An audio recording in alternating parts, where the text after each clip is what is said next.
Tiana wiped down another table as the evening rush began at the Crystal Room, one of the fanciest restaurants in Manhattan. Her feet already hurt and her shift had barely started. Still, she kept a warm smile on her face. Tips from places like this helped pay for her night classes at the community college. And every dollar counted.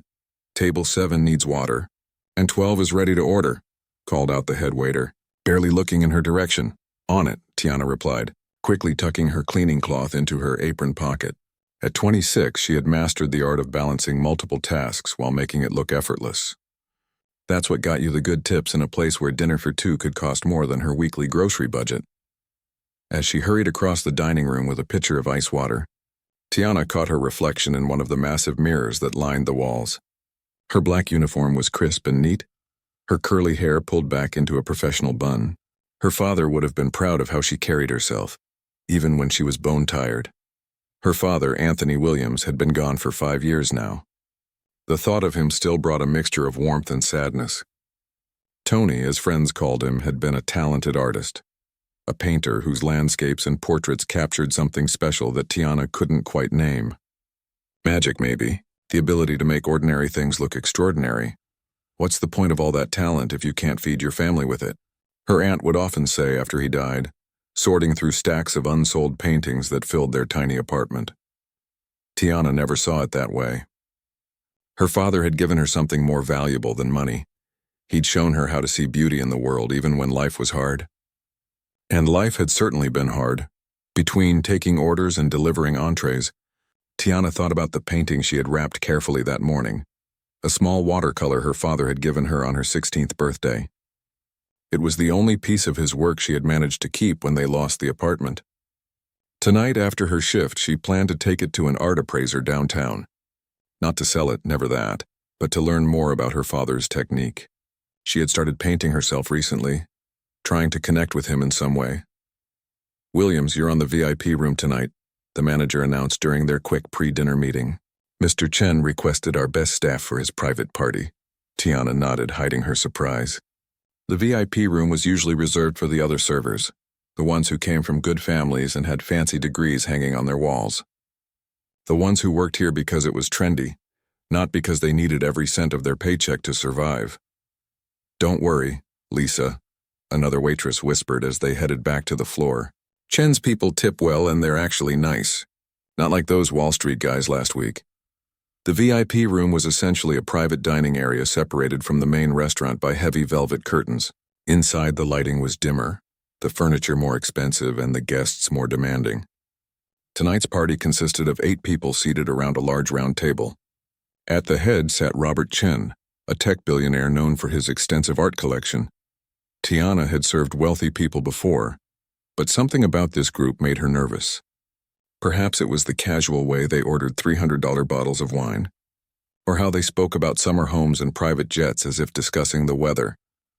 Just people, she reminded herself, a mantra her father had taught her. Rich or poor, happy or sad, just people trying to make sense of their time here.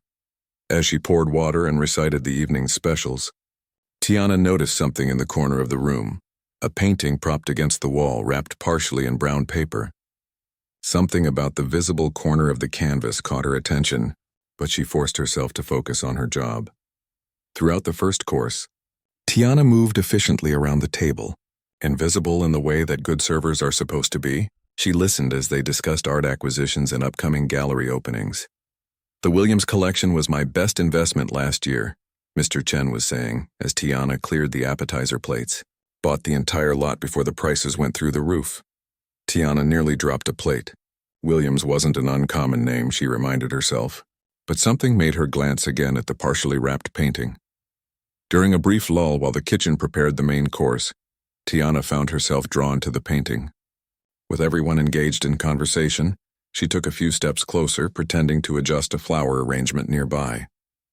From this angle, she could see more of the painting, enough to make her heart stop. The distinctive style, the particular shade of sunset orange that her father mixed himself, and the way the light played on water. It was his work. She was certain of it. When she returned with the entrees, Tiana couldn't help stealing glances at the painting. As she set down Mr. Chen's plate, he noticed her interest. "You have a good eye," he said, surprising her by actually looking at her face. Most guests looked through servers as if they were furniture. "That's a Williams original?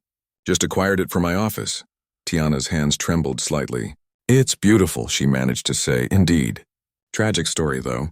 The artist died in obscurity. Some gallery found his work 3 years ago, and now everyone wants a Williams.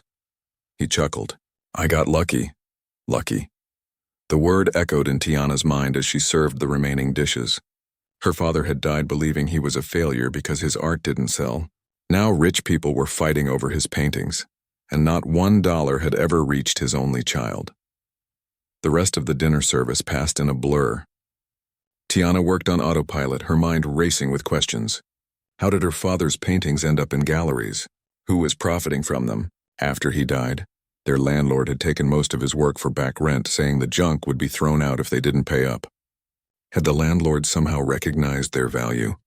As the evening wound down and the guests lingered over dessert and coffee, Mr. Chen had the painting fully unwrapped to show his friends. Tiana's breath caught in her throat. It was Sunrise Over Harlem, a painting her father had completed just months before his death. She remembered watching him work on it, adding layer upon layer of color until the city seemed to glow from within. It had hung over their couch for years. "The brushwork is extraordinary," one of the guests commented, "and that signature hidden in the corner. Brilliant marketing."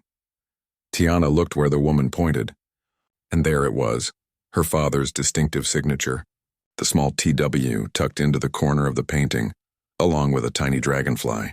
Her father had told her the dragonfly represented her, his little one who could dart in any direction life took her.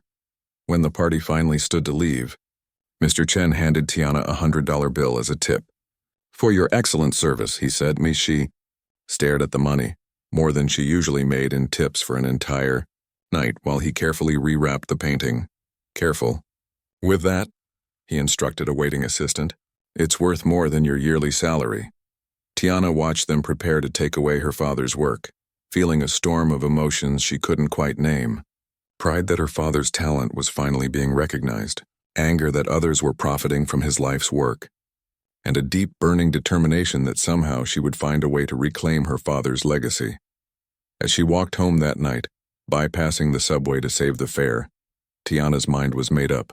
She would find out how her father's paintings had found their way into the art world and who was behind it.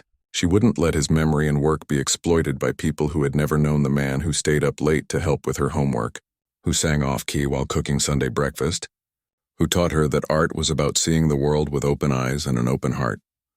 Tomorrow, she decided she would start asking questions, but tonight she would pull out her own small canvas and paints and try once more to capture a bit of her father's magic, to keep him alive in the only way she still could. Tiana couldn't sleep that night. Each time she closed her eyes, she saw her father's painting in that fancy room, wrapped up like an expensive toy. By morning, dark circles rimmed her eyes, but her mind was clear. She would find a way to talk to Mr. Chen again. Over the next 3 days, Tiana worked her regular shifts, hoping the billionaire would return to the crystal room. He didn't. On her break, she used the restaurant's computer to look him up, learning he owned a tech company called FutureSphere with headquarters downtown. She also discovered something that made her stomach drop: an upcoming auction featuring recently discovered works by the late Anthony Williams, America's overlooked master. "You look like you've seen a ghost," said Luis, another server who had become something of a friend. "Just tired," Tiana replied, quickly closing the browser. She wasn't ready to share her story with anyone. Not yet. Thursday evening brought unexpected news. The manager gathered the staff before opening. "Mr. Chen was so impressed with our service last week that he's booked the VIP room again tomorrow night," he announced. "Williams, he specifically requested you." Whispers rippled through the staff. Such requests were unusual, especially for a server like Tiana who didn't come from the right background. "Must have been some service," someone muttered. Tiana ignored them. This was her chance. That night she dug through her small box of mementos, the only things she'd kept from her childhood home. Among them was a worn photo album. She found what she was looking for, a picture of her father standing proudly beside Sunrise Over Harlem the day he finished it. In the photo, a teenage Tiana sat cross-legged on the floor mixing paints. Her father's arm rested on her shoulder. The next evening, Tiana arrived at work early, the photo tucked safely in her pocket. Her hands trembled slightly as she helped prepare the VIP room. "Remember, Chen's a big tipper, but he's particular," the manager warned. "No mistakes tonight." Mr. Chen arrived at 7, accompanied by different guests than before. 3 men and 2 women, all dressed in expensive clothes that tried too hard to look casual. Tiana recognized one woman from art magazines, Veronica Payne, owner of the Payne Gallery in Chelsea. The artist's mysterious background adds to the value, Veronica was saying as Tiana poured water. "People love a good story almost as much as they love good art. And the prices keep climbing," added one of the men. "Williams might break records next year." Tiana's hand shook slightly, spilling a few drops of water. "Sorry," she murmured. Mr. Chen barely looked up. "Just don't spill the wine when it arrives. It's worth more than you make in a month." His guest laughed. Tiana swallowed her pride and nodded. Throughout the appetizer course, Tiana listened carefully. She learned that Veronica Payne had discovered her father's work through a lucky connection and had been slowly releasing pieces to build interest. "The full collection debuts next month," Veronica said. "The show will be called Urban Prophet, the Genius of Anthony Williams." "And you have provenance for all pieces?" asked one guest. Veronica waved dismissively. "Of course. Everything properly acquired through estate liquidation." The artist had no family, which simplifies things. Tiana nearly dropped the breadbasket. No family. Her fingers touched the photo in her pocket. When she returned with wine, something new sat on the table. A small canvas, unwrapped from brown paper. Her breath caught. It was Little Dragon, a painting her father had created for her 10th birthday. It showed a girl with curly hair releasing colorful paper dragons into a gray sky. Mr. Chen held up the painting proudly. "My latest acquisition. Just purchased it yesterday from a private collector." "Exquisite brushwork," said Veronica. "The symbolism is powerful. Innocence bringing color to a dreary world." Tiana couldn't hold back anymore. "He painted it for my birthday." The table fell silent. All eyes turned to her. "Excuse me?" Mr. Chen said, his voice sharp. Tiana's heart hammered, but she continued. "That painting. My father made it for my 10th birthday. Those aren't just paper dragons. They're the origami dragons he taught me to fold when I was sick with pneumonia." Mr. Chen's face hardened. "I think you've misunderstood something. This is a valuable piece by Anthony Williams." "I know," Tiana said, pulling the photo from her pocket with shaking hands. "Anthony Williams was my father." She placed the photo on the table beside the painting. The resemblance was unmistakable. The same painting, the same man whose signature appeared on the canvas, and a younger Tiana clearly visible. Mr. Chen reached for his wine glass, his hand unsteady. "This is—" He seemed at a loss for words. "Impossible," finished Veronica, her voice cold. "Anthony Williams had no children. Our research was thorough." "Research?" Tiana repeated. "Did your research tell you he worked 3 jobs to pay for art supplies? Or that he used to let me add the final brushstroke to his paintings for luck? Or that he mixed his signature orange from cadmium red and yellow ochre with a drop of burnt sienna?" Mr. Chen lifted his glass, taking a large sip of wine. His eyes darted between the photo and Tiana. "My father died thinking no one valued his art," Tiana continued, her voice growing stronger. "Now it's worth thousands and someone else is profiting." "Millions," Mr. Chen corrected automatically, then looked like he regretted speaking. "Millions," Tiana repeated, the word landing like a blow. Veronica Payne stood abruptly. "This is ridiculous. Anyone could claim to be related to the artist now that he's valuable. Where have you been for the past 3 years while we've been exhibiting his work?" "Trying to survive," Tiana answered simply. "After he died, we lost our apartment. The landlord took most of his paintings for back rent." Recognition flashed across Veronica's face before she could hide it. Mr. Chen noticed too. He set down his wine glass hard, splashing red liquid onto the white tablecloth. "Veronica, what aren't you telling me?" Tiana reached for the painting. "This belongs with me. He made it for me. Don't touch that," Veronica snapped. "That painting is worth over $100,000. "It's worth more to me," Tiana said, her voice breaking. "It's all I have left of him." Mr. Chen's expression changed. He looked at the photo again, then at Tiana. "The dragonfly signature. He put it on all his work." "It's me," Tiana said softly. "I'm his dragonfly." He said I could dart in any direction life took me. Mr. Chen picked up his glass again, staring into the wine as if it held answers. Then he looked directly at Tiana. If what you're saying is true, it is, Tiana said firmly. Then someone has been lying about the provenance of these paintings. He turned to Veronica, whose face had gone pale. This is absurd, Veronica said, but her voice lacked conviction. Many artists use family imagery. It proves nothing. Tiana squared her shoulders. I can tell you about every painting my father ever made. The stories behind them. The people in them. Things no research could tell you. Mr. Chen's hand tightened around his glass stem. The landlord you mentioned. What was his name? Harold Lawson, Tiana replied without hesitation. He owned the building on West 134th Street. Veronica's sharp intake of breath was audible to everyone. Mr. Chen's eyes narrowed. Harold Lawson, the same name that appears as the original owner on the provenance documents for my first Williams purchase. Robert, Veronica began. This is clearly a misunderstanding. Mr. Chen raised his hand, silencing her. His gaze remained fixed on Tiana. Do you have any legal documentation proving you're Anthony Williams' daughter? My birth certificate, photos, letters. Tiana straightened her spine. And I have this. She pulled a small sketchbook from her apron pocket. His last sketchbook. With drawings of the paintings you're selling. Mr. Chen reached for the sketchbook, but Tiana held it back. Sir, with all respect, this is all I have left. I can't just hand it over. Their eyes locked for a long moment. Then something unexpected happened. Mr. Chen's hand trembled and his wine glass slipped from his fingers. It fell to the table with a crack, red wine spreading across the white tablecloth like blood. Oh my God, he whispered. In that moment he wasn't a billionaire art collector. He was just a man realizing he'd been part of something terrible. I believe you, he said finally. The room exploded into chaos. Veronica grabbed her purse, making excuses about needing to check gallery records. The other guests whispered among themselves. The restaurant manager appeared, alarmed by the commotion. Ms. Williams, what's happening here? He demanded. She's been fired, that's what's happening, Veronica snapped. For harassing valued customers. No, said Mr. Chen, rising to his feet. She hasn't. He turned to the manager.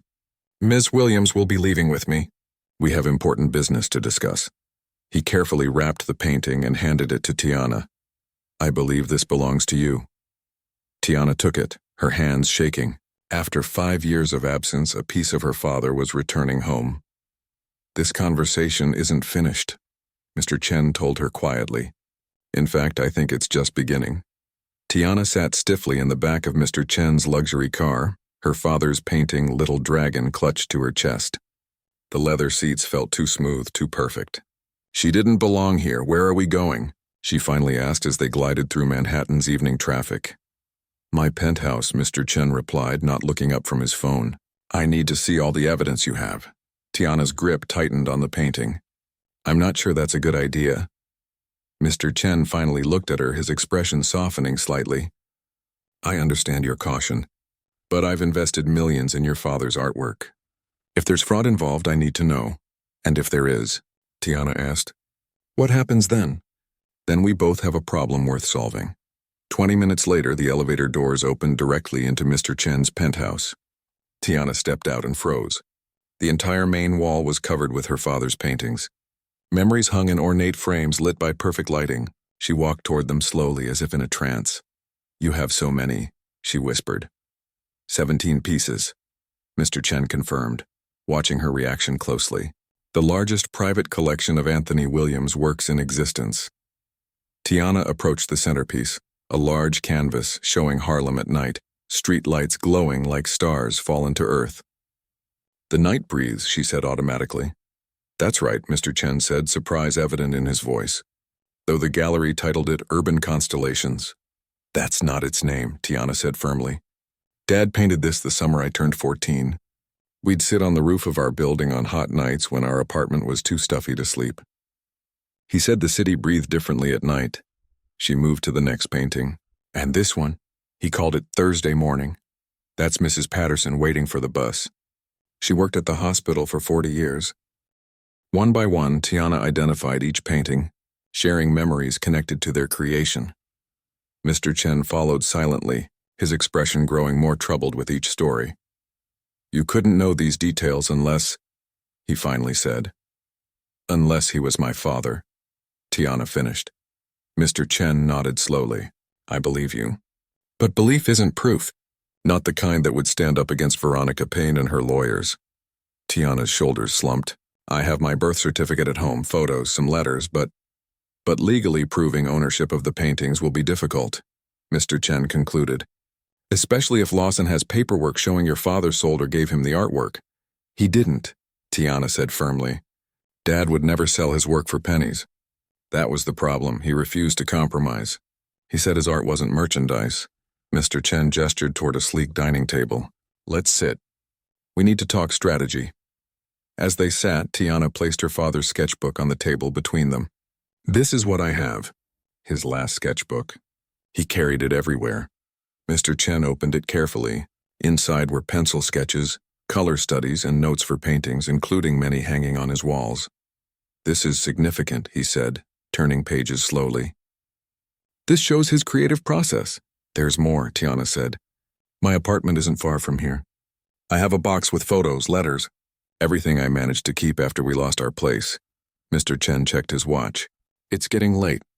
My driver can take you home to collect your things and bring you back. I'll order dinner. Tiana hesitated. I have class in the morning. And work tomorrow night. Call in sick, he said automatically, then caught himself. I'm sorry. That was thoughtless. Of course you need your job. We can continue this tomorrow. No, Tiana decided. This can't wait. I'll go get my things. But I'm not staying here overnight. An hour later, Tiana returned with a worn cardboard box. They spread its contents across the table, photographs, letters, old exhibition flyers from small community galleries, and her father's worn leather wallet still containing his ID. Look at this, she said, pointing to a photo of her father standing beside Harold Lawson. This was taken outside our building. Dad painted a mural in the lobby, and Lawson took credit for beautifying the neighborhood when reporters came around. The same Lawson who supposedly acquired all this artwork legitimately, Mr. Chen noted, his voice hard. As they sorted through the evidence, Mr. Chen ordered food. They ate absently, focused on building a case. The more they discovered, the clearer the deception became. Lawson must have partnered with Veronica, Mr. Chen theorized. He had the paintings but needed her gallery connections to make them valuable. And they erased me from the story, Tiana added quietly. Because an artist with no heirs makes for cleaner paperwork. Around midnight, Mr. Chen's phone rang. He answered, listened briefly, then put it on speaker. I've found something, a man's voice announced. The provenance documents for the Williams collection all trace back to Harold Lawson, who claimed the artist gifted him the works in lieu of rent. But here's the interesting part. Lawson sold his entire building to a development company 3 years ago. He's now living in Florida. Can we prove he falsified the ownership? Mr. Chen asked. Not yet. But I did find something else. Veronica Payne's gallery was nearly bankrupt before the Williams collection. The first show saved her business. She needed a miracle, Mr. Chen mused. And my father became it, Tiana added bitterly. After the call ended, they sat in silence. Finally, Mr. Chen spoke. Tomorrow I want you to meet my lawyer. With your evidence and my resources, we might have a case. Tiana looked at the clock, nearly 1 a.m. I should go. My driver will take you. And Tiana, take this with you. He carefully wrapped Little Dragon and handed it to her. It should be home with you. Tears pricked Tiana's eyes. Thank you. The next morning, bleary-eyed from lack of sleep, Tiana skipped her classes and met with Mr. Chen's lawyer, a sharp-eyed woman named Diane Powell. Your case has merit, Diane concluded after reviewing the evidence. But proving ownership will be challenging. Art law is complicated. What are our options? Tiana asked. We could sue Lawson and Payne for fraud, but litigation is expensive and time-consuming.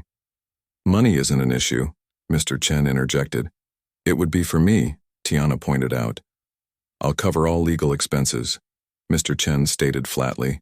I've been duped as well. This isn't charity, it's self-interest. Before Tiana could respond, Diane's assistant burst in. You need to see this, she said, handing her boss a tablet. Diane's expression darkened as she read. Veronica Payne has just announced a major auction of Anthony Williams' works. Next week. They're fast-tracking everything. They're trying to sell it all before we can stop them, Mr. Chen realized. Can we get an injunction? Tiana asked. Possibly, Diane said. But we need more evidence. What about Harold Lawson? Mr. Chen suggested. If we could get him to admit what really happened. Florida, you said? Tiana stood suddenly. I need to go to Florida. That's not necessary, Mr. Chen began. My people can... With all respect, Tiana interrupted. This is my father, my fight. I need to face Lawson myself. A tense silence fell over the room. She's right, Diane finally said. A daughter confronting the man who stole her father's legacy? If we record that conversation, it could be powerful evidence. It's too risky, Mr. Chen argued. Lawson could simply refuse to see her. He won't, Tiana said with quiet certainty. Not when I tell him I have Dad's final paintings. The ones he never found. Mr. Chen's eyebrows rose. Do you? Tiana met his gaze steadily. No, but Lawson doesn't know that.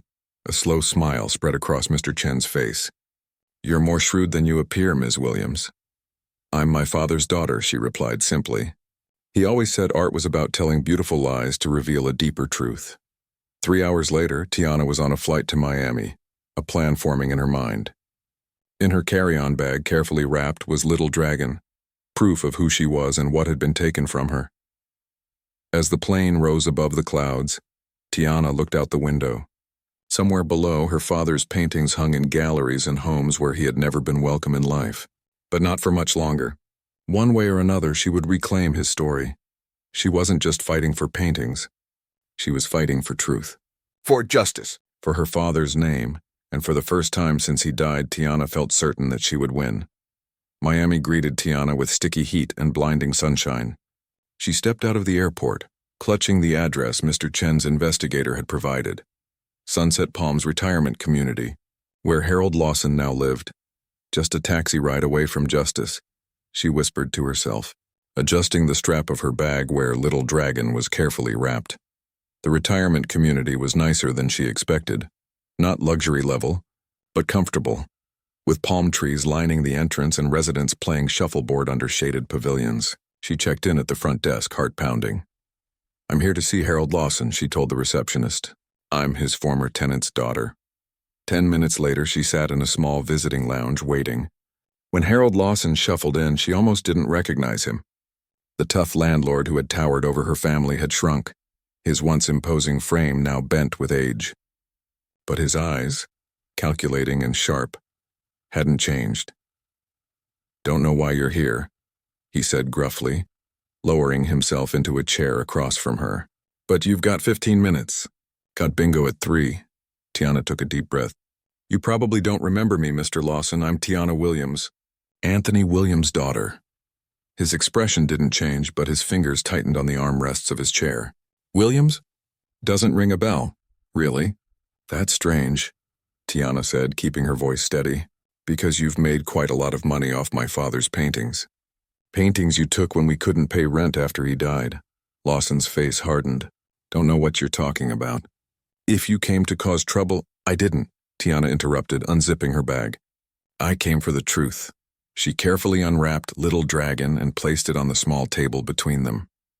Lawson's eyes widened just for a second before he controlled his expression. Never seen it before, he said, but his voice lacked conviction. It's called Little Dragon, Tiana continued. My father painted it for my 10th birthday. You might recognize his style. The same style as the paintings you sold to Veronica Payne. Lawson shifted uncomfortably. Look, girl, I don't know what you think you know. I know everything, Tiana said, pulling out her phone. She pressed record, placing it openly on the table. I know you took my father's paintings when we couldn't pay rent after he died. I know you sold them to Veronica Payne, who created a false story about discovering an unknown genius.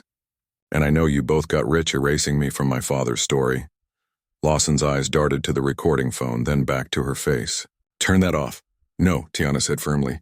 I want the truth on record. Then I'll leave. You'll get nothing from me, Lawson growled. You can't prove anything.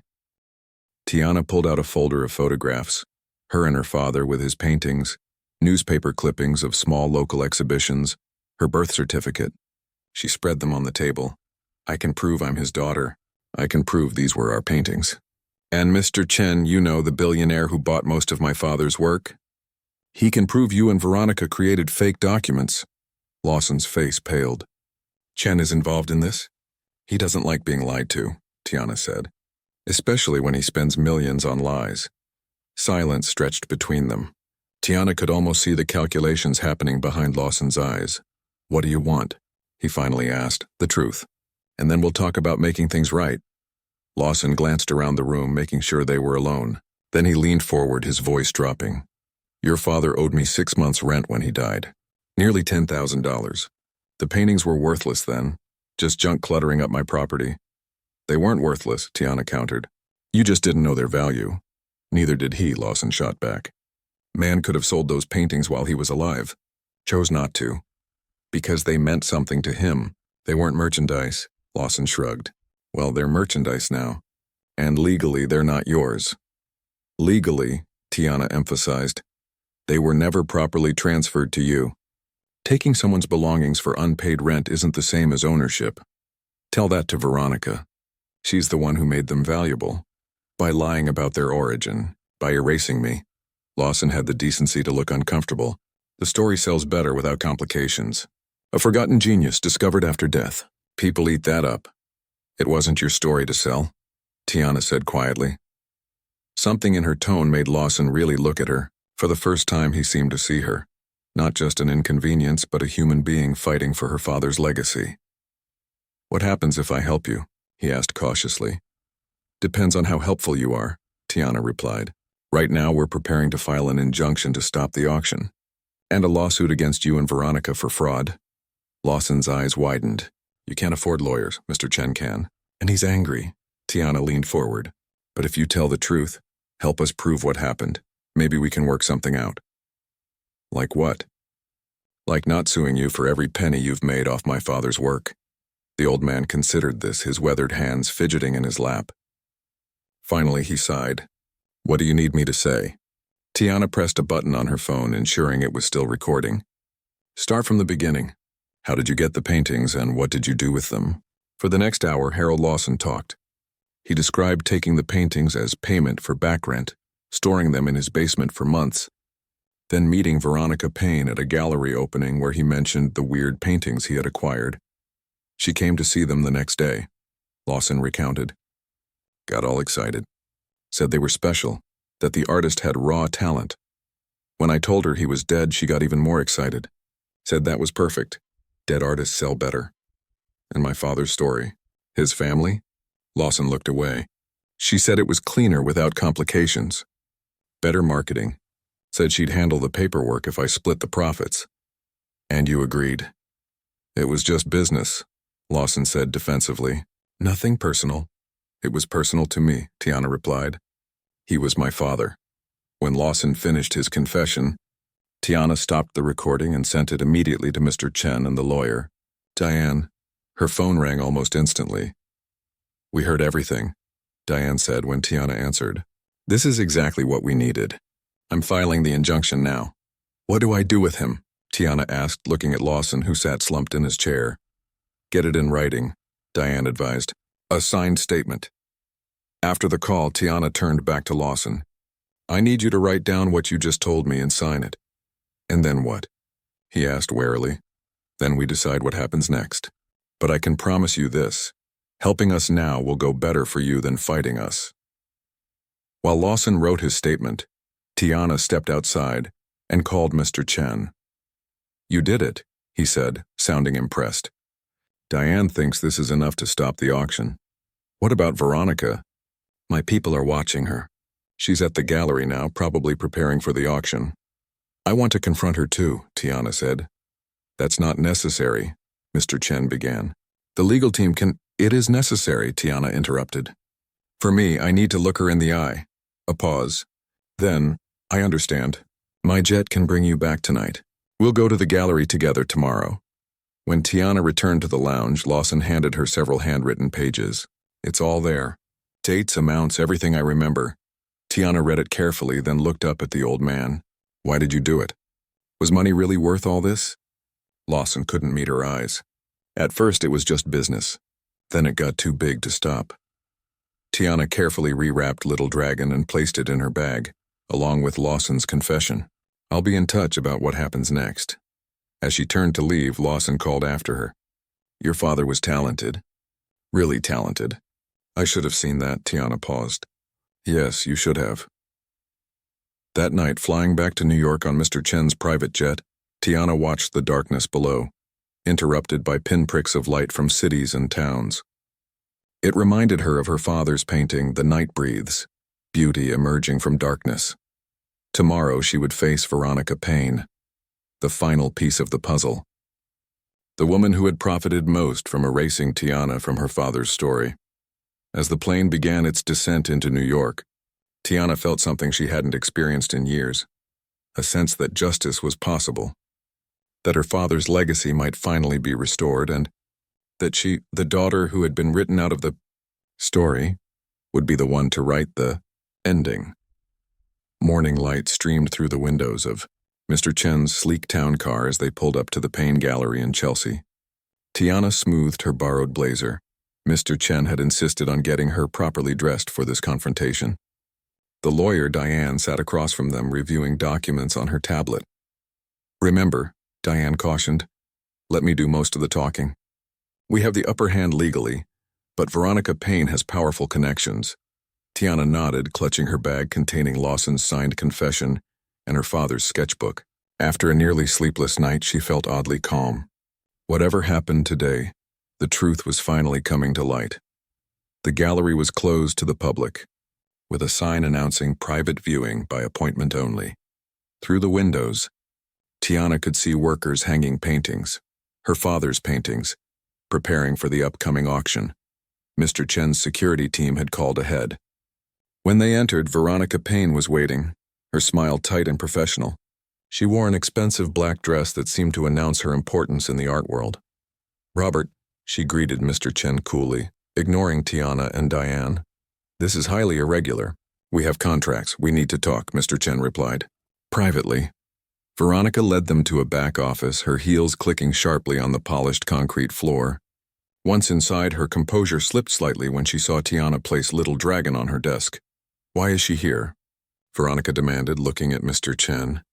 "And why do you have that piece? It's supposed to be in secure storage for the auction." "Because it belongs to me," Tiana said. "My father painted it for my 10th birthday." Veronica's eyes narrowed. "We've been through this. There's no proof of relation." Diane stepped forward, placing a folder on the desk. "Actually, there is. Birth certificate, photos, school records listing Anthony Williams as her father, and this." She played the recording of Lawson's confession on her tablet.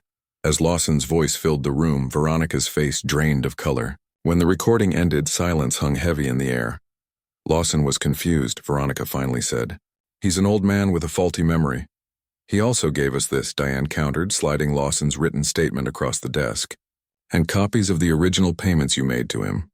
Your paper trail isn't as clean as you thought." Veronica's professional facade cracked. She looked directly at Tiana for the first time. "What do you want, money? A percentage of sales?" "I want my father's legacy restored," Tiana replied. "I want the truth told about who he was." "The truth doesn't sell paintings," Veronica snapped. "The mystique does. The story of an undiscovered genius, finally recognized after death. People love that narrative." "It's not your narrative to create," Tiana said firmly. "It's my father's story, and mine." "We have enough evidence to file fraud charges," Diane interjected, "and to invalidate every sale you've made. The legal battle will be public, lengthy, and devastating to your reputation." Veronica sank into her chair, the reality of her situation setting in. "You'd destroy everything I've built? The value I've created for these works? You built it on lies," Mr. Chen said. "On stealing from a dead man and erasing his daughter." Veronica's gaze darted between them, calculating. "What are your terms?" Diane laid out the conditions they had prepared. A public acknowledgement of Tiana as Anthony Williams's daughter and rightful heir. Transfer of all rights and future royalties to Tiana. Restructuring of provenance documents to reflect the truth, and a significant settlement from the profits already made. "That's outrageous," Veronica protested. "The gallery would never recover." "Neither would your reputation after a fraud trial," Mr. Chen countered. As they negotiated, Tiana wandered into the main gallery space. Alone among her father's work, she felt his presence strongly. Each painting held memories of their tiny apartment, of watching him work by lamplight, of his hands guiding hers as he taught her about colors and brushstrokes. She stopped before a painting she hadn't seen in years. Morning Walk, showing her father's view of their neighborhood at dawn. She remembered holding his coffee cup while he sketched the scene, the early light making everything look new and full of possibility. Veronica found her there, minutes later. The gallery owner's confident stride had diminished to a defeated shuffle. "Your father had real talent," Veronica said quietly, standing beside Tiana. "I didn't lie about that part." "I know," Tiana replied. "He just never got to see the world recognize it." "For what it's worth," Veronica continued, "I did believe in his work. From the moment I saw those paintings in Lawson's basement, I knew they were special. Special enough to build a false narrative around, to erase his daughter." Veronica had the grace to look ashamed. The art world loves a clean story. A family complicated things. "I complicated things," Tiana corrected her, "because I was proof that he wasn't just a mysterious genius, he was a real person. A father.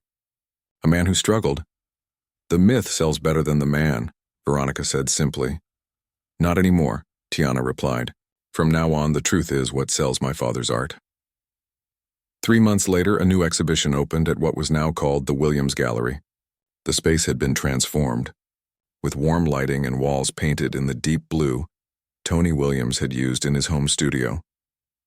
The centerpiece was not a painting but a photograph, Tony Williams with a young Tiana, both spattered with paint and laughing. Beside it hung Little Dragon, now accompanied by a plaque telling the true story of its creation. Crowds filled the gallery opening. Art critics mingled with Tony's old neighbors, college students, and wealthy collectors. Mr. Chen had helped fund the purchase of the gallery space, but insisted Tiana maintain full control of the artistic direction. "My father believed art should be for everyone," Tiana told a reporter, gesturing to the diverse crowd. "Not just those who could afford it." The new gallery would operate on a sliding scale, original works for collectors who could pay full price, and high-quality prints for those with limited budgets. A section was dedicated to community art classes taught in part by Tiana herself, who had returned to painting after years away from the canvas. As the evening wound down, Tiana found Mr. Chen studying The Night Breathes Unbound, the painting that had first caught his attention. "You could have kept it, you know," she said, joining him. I offered. "It belongs here," he replied, "with its story, with your father's legacy." "Our agreement was fair," Tiana insisted. "The collectors who purchased his work in good faith should keep them." "Perhaps, but I preferred to donate mine back to the gallery." He looked around at the space, now transformed into something that honored not just the art, but the artist. "You've created something remarkable here." "We all did," Tiana corrected him. "You, Diane, even Veronica in her way." Veronica had agreed to a settlement that included consulting on the transition. As part of her atonement, she was helping connect the Williams Gallery with her network of collectors and critics. Later that night, after everyone had left, Tiana sat alone in the gallery. She'd kept one wall for her own paintings, works influenced by her father's style but with her own perspective. Her first pieces had sold that night to a young couple who reminded her of her parents. She took out her father's old sketchbook and opened it to the last page, where he'd written a note she'd discovered only recently. "Art is truth told beautifully. Never stop looking for beauty, little dragonfly." Tiana closed the book and looked around at the gallery, at her father's paintings illuminated perfectly, at the visitor's book filled with signatures, at the class schedule for the coming weeks. Her father's legacy was secure, his story the real story that would be told. And she had found her own path forward, honoring his memory not just through preserving his work, but by creating her own. The gallery wasn't just about the past. It was about the future he'd always wanted for her. Tomorrow she would teach her first class. Children from the neighborhood would come with their sketchbooks and dreams, just as she once had, and she would tell them what her father had told her. That art wasn't about being famous or making money. It was about seeing the world clearly and helping others see it too.